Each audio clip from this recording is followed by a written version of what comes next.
The crisp autumn air carried an unusual stillness across the Gobi Desert on October 12, 2027. Local herders first noticed the strange lights in the sky, thinking it might be a weather balloon or military test. By sunrise, the truth became clear. A massive silver ship shaped like a teardrop hovered just 100 feet above the sand. News spread quickly. Cell phone videos flooded social media before governments could contain the information. The world watched in stunned silence as the ship gently touched down, sending small dust clouds billowing across the desert floor. Within hours, military forces from China, Russia, and Mongolia established a perimeter. The United Nations called an emergency session, and a team of scientists, linguists, and diplomats was hastily assembled. Leading this team was Dr. Elena Voznesensky, a Russian-American xenolinguist who had spent her career developing theoretical frameworks for communicating with non-human intelligence. "We don't know if they understand the concept of nations or borders," Elena told the nervous UN representatives via video link. "We must present ourselves as one planet, one species." Her calm voice helped steady nerves in conference rooms around the world. 3 days passed with the ship remaining sealed. Military leaders grew anxious, but Elena insisted on patience.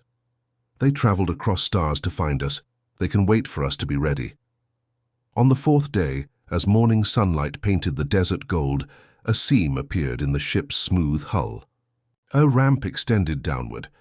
Elena and her small team stood ready, heart monitors beeping rapidly beneath their clothes. The being that emerged walked upright on 2 legs, but looked nothing like humans expected aliens might. Standing nearly 7 feet tall with iridescent blue-green skin that shifted colors in the sunlight, Ambassador Zorn had 4 arms and a face featuring 3 large, pupil-less eyes arranged in a triangle pattern. The translator devices the team had prepared remained silent. They didn't need them.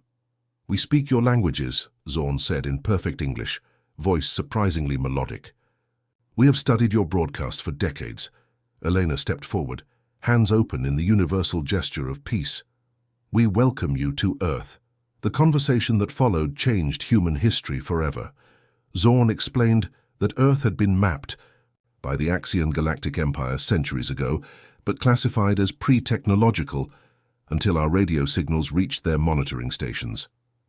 Now, with our development of early space travel, Earth had been reclassified as a developing world, eligible for Imperial membership. "You will benefit greatly," Zorn explained as they walked together across the desert sand. "Medical technology to extend your lives, energy systems to end your climate crisis, knowledge to reach nearby stars." Elena felt hope rising in her chest, but maintained her diplomatic caution. "And what does the Empire ask in return?" Zorn's skin rippled slightly, changing to a deeper blue. "Resources, primarily, compliance with Imperial regulations. Your world has much to offer, and the Empire rewards loyal members." That evening, as world leaders received Elena's report, celebrations erupted across the planet. Humanity was not alone, and our new galactic neighbors seemed friendly, even generous. Only Elena noticed the subtle way Zorn had avoided questions about other developing worlds and their experiences with Imperial membership. As she watched the alien ship gleaming under the desert moon, Elena couldn't shake the feeling that humanity's greatest challenge had just begun. The stars had finally answered our calls, but what was the true price of their attention? 6 months after the aliens' arrival, life on Earth had changed dramatically.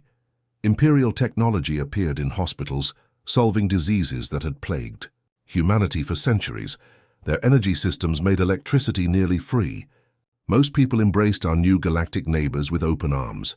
Dr. James Chen didn't share this excitement. Working late in his lab at Beijing University, he compared the data from Imperial planetary surveys with Earth's own geological records. Something didn't add up. "This makes no sense," he muttered, rubbing his tired eyes. The Imperial scans showed strange energy signatures in Earth's crust that weren't on any human geological survey. These anomalies appeared at every location where the Empire had established cultural centers. James couldn't sleep that night. The next morning, he called an old college friend, Colonel Priya Adebayo of United Nations Intelligence. I need to show you something, he said, voice tight with worry. Not over the phone. They met at a small tea house in Shanghai, far from Imperial monitoring stations. James slid a tablet across the table. Look at these scans. They're searching for something specific in our planet's crust, and they're not telling us. Priya's face darkened as she studied the data. My team has noticed strange behavior at the centers too. Personnel rotating in and out at odd hours. Restricted areas our liaison officers can't access. Over the next week, they gathered a small, trusted team. A computer expert hacked into an Imperial data terminal during a power reset. What they found chilled them to the bone.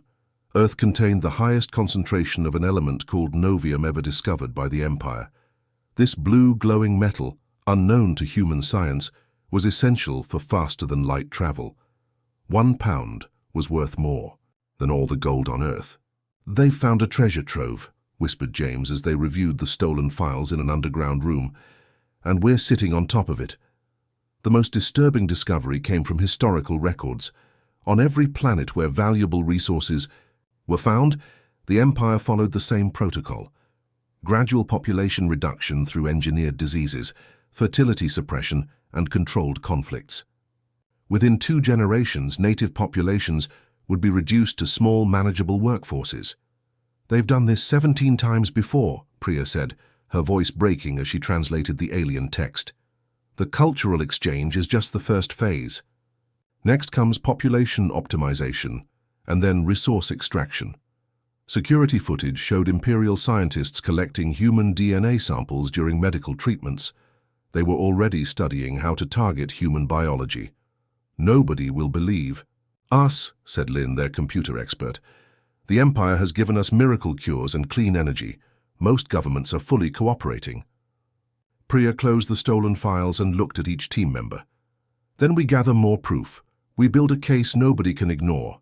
The Imperial ships have established 6 orbital stations already. Their main fleet arrives in 8 months. James stared at the glowing blue element on the screen. 8 months to save humanity from people who have conquered 17 worlds before us. 17 worlds that didn't know what was coming, Priya replied, determination hardening her voice. We have one advantage they never had. We've seen their playbook. That night, Operation Earth Defense began in secret. The clock was ticking, and the fate of billions hung in the balance. The massive Imperial carrier ships arrived one by one, positioning themselves in Earth's orbit like gleaming metal islands in the sky. Each week brought another vessel, until 6 orbital stations hung above the planet. Officials called them cooperation platforms for scientific exchange, but those who knew the truth saw them as the first step in Earth's colonization. As the shadows of Imperial ships darkened the skies, resistance sparked in unlikely places. A network began to form, connected by encrypted messages and midnight meetings. They called themselves Earth's Children, scientists who questioned the Empire's data, military personnel who noticed restricted zones growing larger, and every day, people who felt something wasn't right about our alien friends. In an abandoned subway tunnel beneath Tokyo, Dr. Amara Nkosi set up the first resistance lab. The brilliant Nigerian physicist had been working with Imperial technology through the exchange program. They watch everything I do in their facilities, she told the small gathering of trusted allies. But they don't know what I see when I'm watching them. Amara had smuggled out components from discarded Imperial devices, piecing together how their technology worked. Military strategists from 5 countries provided security protocols. Hackers created networks that couldn't be traced. Similar cells formed across the globe, in Buenos Aires, Nairobi, Vancouver, and Delhi. They shared discoveries through old-fashioned methods, handwritten notes, in-person meetings, and technology, too primitive for the Empire to bother monitoring. The breakthrough came 3 months after the resistance formed. Li Wei, a neuroscientist from Shanghai, noticed something strange while testing Imperial communication devices. The headset works perfectly for the aliens, she explained to the others gathered in the Tokyo hub. But when humans use it for more than 20 minutes, the signal degrades. Further tests revealed something remarkable. Human brainwaves generated patterns that created subtle interference with certain Imperial systems. It wasn't enough to break their technology completely, but it caused errors and glitches the longer humans interacted with it. "It's like biological static," Amara said, examining the readings. "And according to their medical database, we're the only species they've encountered with this neural pattern." The discovery ignited hope throughout the resistance. Lieutenant Raj Kumar, formerly of the Indian Air Force, leaned forward over the makeshift lab table. "Can we amplify this effect?" "Theoretically," Amara nodded, "if we could boost the signal strength and broadcast on the right frequency." They worked tirelessly, converting MRI machines to map the exact brainwave patterns that caused the interference. Volunteers spent hours connected to monitoring equipment. Each small success was celebrated like a major victory. "We've been looking at this all wrong," said Thomas Reynolds, an American electronics engineer, during a breakthrough moment. "We thought their technology was perfect, and we were primitive. But there's something in human biology they never accounted for, something they can't fully control." As the resistance grew, so did Imperial suspicion. Security tightened around alien facilities. Human workers were screened more thoroughly. The window of opportunity was closing fast. "We need to move faster," Amara told the Global Coordination Team during their weekly secure call. "The main Imperial fleet arrives in 3 months. By then, we need more than just theories. We need a weapon." The fate of humanity would depend on turning our greatest weakness, our biological difference from the Empire, into our greatest strength. Rain poured down in sheets over the Amazon rainforest as Imperial machinery cut through ancient trees. The Empire called it infrastructure development, but locals knew better. 3 massive excavators had arrived overnight, guarded by Imperial security forces in their gleaming blue armor. The Resistance had tracked Imperial geological surveys for weeks. This area contained the richest novium deposits on Earth. What the Empire called a processing facility would become the first large-scale mining operation, the beginning of the end for Earth. Ana Oliveira, who had farmed this land for 30 years, stood at the edge of the clearing with 200 local protesters. Behind them, a small resistance team hid in the dense foliage with equipment they'd been developing for months. "This is our home," Ana shouted through her megaphone. "You have no right to destroy it." The Imperial commander stepped forward, translator, device hanging from his neck. "This area has been designated for Imperial use. Please disperse peacefully." The protesters linked arms, forming a human chain.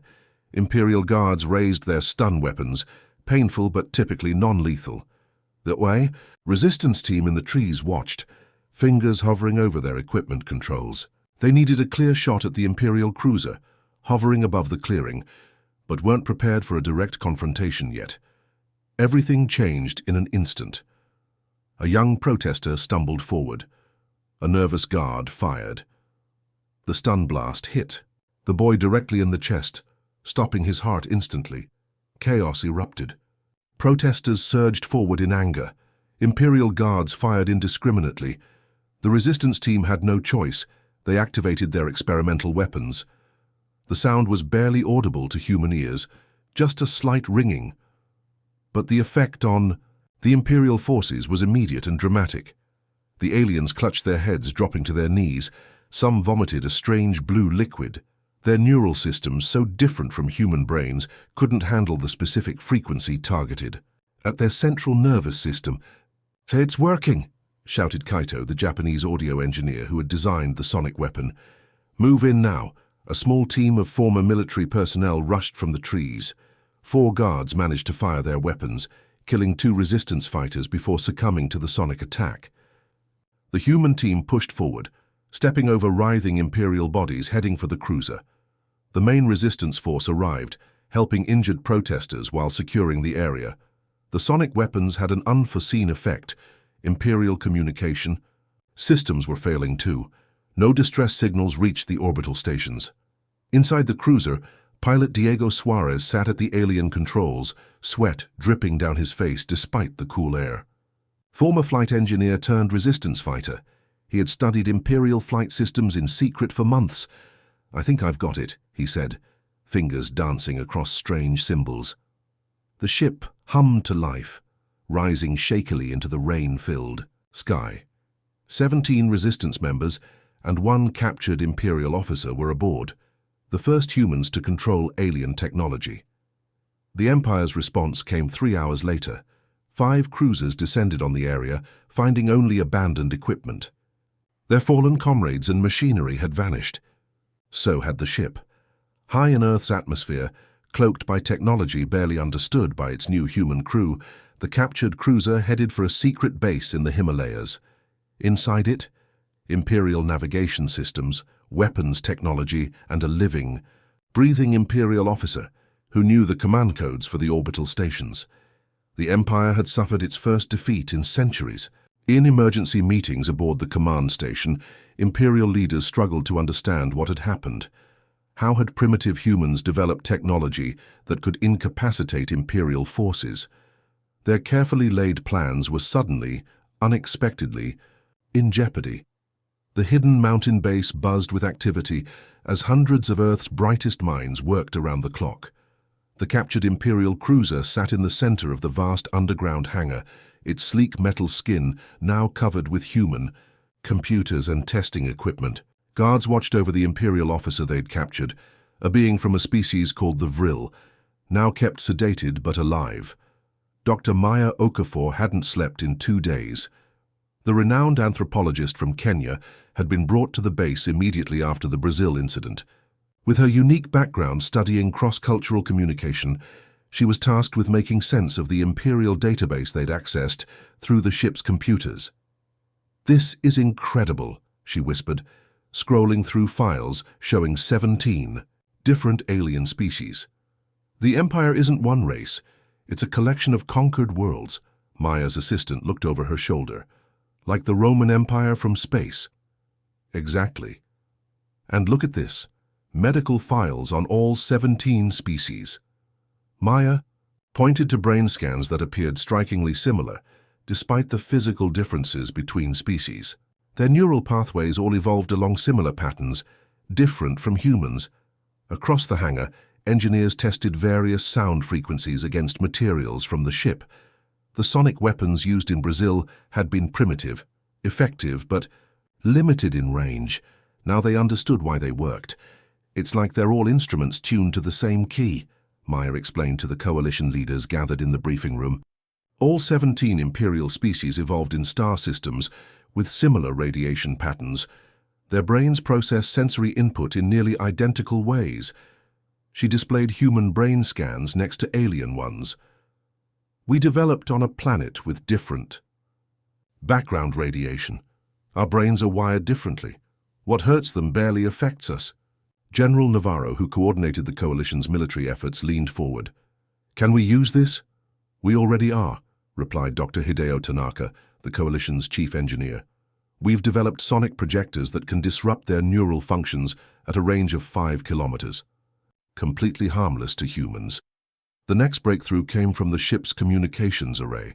A team led by communications expert Aisha Patel managed to decrypt the Imperial transmission protocols. "We can send a message directly to their central government," Aisha announced, excitement making her voice shake. "Not just to the ships orbiting Earth, to the heart of the Empire." The coalition debated for hours about what to say and who should say it. Eventually they agreed on a simple approach. Maya sat before the alien communication device, straightening her shoulders as cameras recorded. Behind her stood representatives from 12 nations, a unified human front. "To the leadership of the Axion Empire," she began, voice steady despite her racing heart. "We, the people of Earth, have discovered your true intentions for our world. We know about the Novium. We know about your plans for our population." She paused, allowing her words to translate through the Imperial system. "We have studied your biology and technology. We have developed defenses against your weapons. We do not wish for conflict, but we will protect our home." The message ended with a demonstration, a focused sonic pulse that temporarily disabled the communication device, proving their claims weren't empty threats. For 3 days, they received no response. Then, on the 4th morning, the Imperial ships in orbit began to move. Some descended toward Earth's surface, while others positioned themselves for what looked like an attack formation. The Empire had made its choice. Now humanity would have to prove it could back up its bold words. The War Council met in an abandoned salt mine 300 feet below the Swiss Alps. Representatives from every continent sat around tables made from shipping crates, studying holographic maps of Imperial ship positions. The mood was grim. Imperial forces had destroyed 2 resistance bases in the past week, killing hundreds. "We can't win a direct fight," said General Navarro, pointing to the orbital stations. "Their weapons can glass entire cities from space." Dr. Tanaka stood up, his normally calm face tight with exhaustion. "We don't need to fight them directly. The sonic technology works. We've proven that. But small-scale weapons won't save us from their fleet." "What are you suggesting?" asked President Chen of the Asian Coalition. "Something bigger." Tanaka gestured to his team, who unveiled a massive set of blueprints.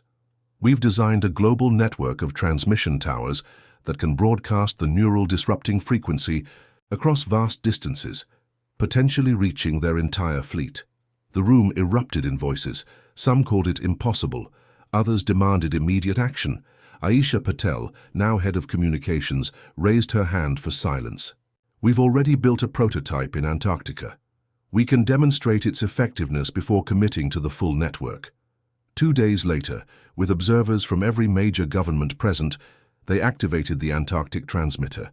Its target, an unmanned Imperial scout ship monitoring Earth's southern ocean. The ship's sensors detected the transmission seconds before impact. Its engines flared as it attempted evasive maneuvers. Too late. The invisible wave hit, overloading its navigation systems. The scout spiraled downward, crashing into empty ocean. "It works," whispered Maya, watching through binoculars. "It actually works." Within hours, the coalition prepared their ultimatum. This time, they wouldn't just send a message. They would broadcast directly to the Imperial High Council itself, using frequencies stolen from the captured officers' communication device. In the transmission center, coalition leaders gathered behind Admiral Lucia Ortega, a respected naval commander chosen as humanity's spokesperson. "People of Earth," she began, addressing the cameras. "Today, we send our terms to those who would claim our world as their own." The signal beamed upward, bypassing the orbital stations, reaching across space toward the heart of the Empire. Admiral Ortega's face appeared on screens in the Imperial High Council chamber, shocking the assembled rulers of 17 worlds. "We know your intentions for our world," she said, her voice translated into Imperial Standard.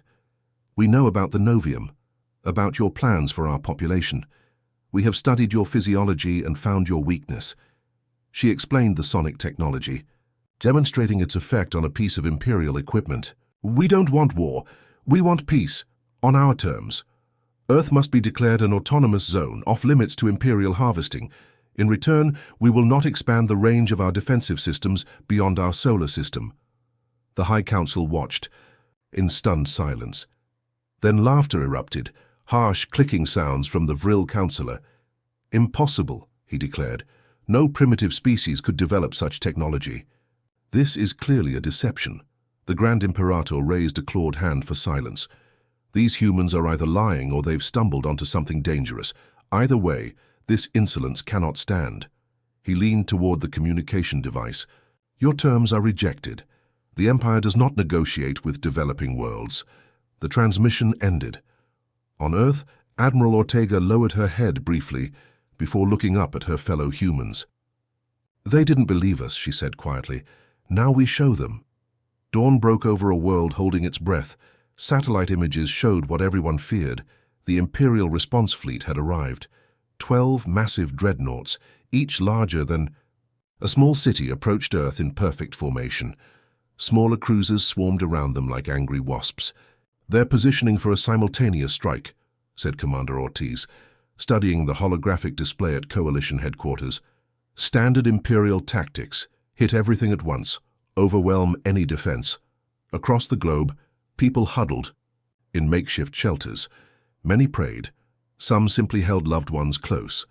News channels broadcast the approaching fleet, visible now even to the naked eye, ominous shapes growing larger in the morning sky. In the command center, Dr. Tanaka performed final checks on the global transmission system. 23 stations had been built across Earth, hidden in mountains, deserts, and ocean platforms. Each contained technology reverse-engineered from the captured Imperial ship. "All stations report ready," said Tanaka, his voice steady despite the weight of 7 billion lives on his shoulders. "Power levels optimal. Targeting systems locked." Admiral Ortega looked around the room at representatives from every continent. "This is our one chance. If this fails—" She didn't need to finish the sentence. President Khatri of the Indian Alliance placed her hand on the activation key beside Ortega's. "Together for Earth." One by one, leaders from every major region joined them. African Union, Pacific Coalition, European Federation, Americas United. Humanity stood as one. Transmission in 3, 2, 1. They turned the keys simultaneously. For a moment, nothing seemed to happen. No sound, no flash of light.